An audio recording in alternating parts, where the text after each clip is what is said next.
Ce sont des amateurs qui ont trouvé ces pièces-là. Ces pièces-là, ils nous ont promis qu'ils les déposeraient au niveau du musée de La Rochelle.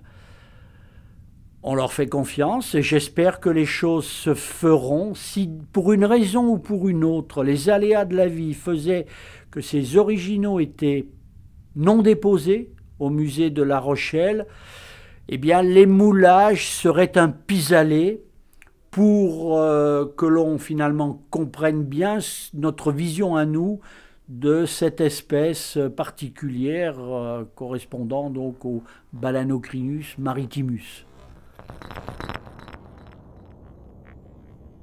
Et ce que vous avez là, ce sont des moulages de ces originaux qui ont été faits par les mouleurs du service des collections.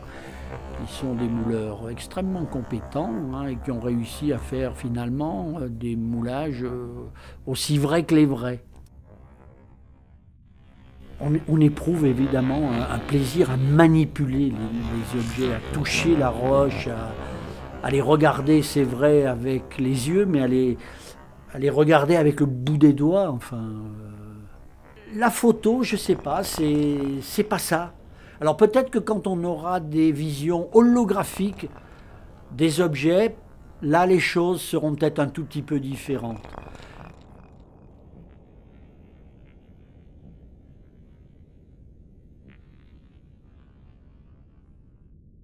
Dans les salles d'enseignement, les objets, on va dire, originaux sont quand même assez rares et on les remplace très souvent par du moulage.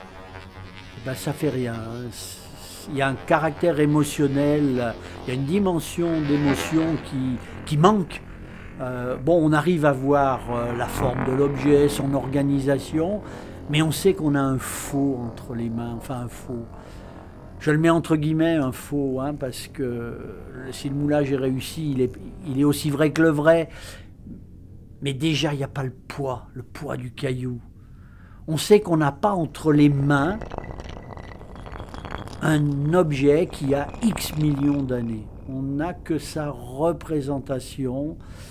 Et il y a la dimension du temps là, que vous perdez là d'un coup.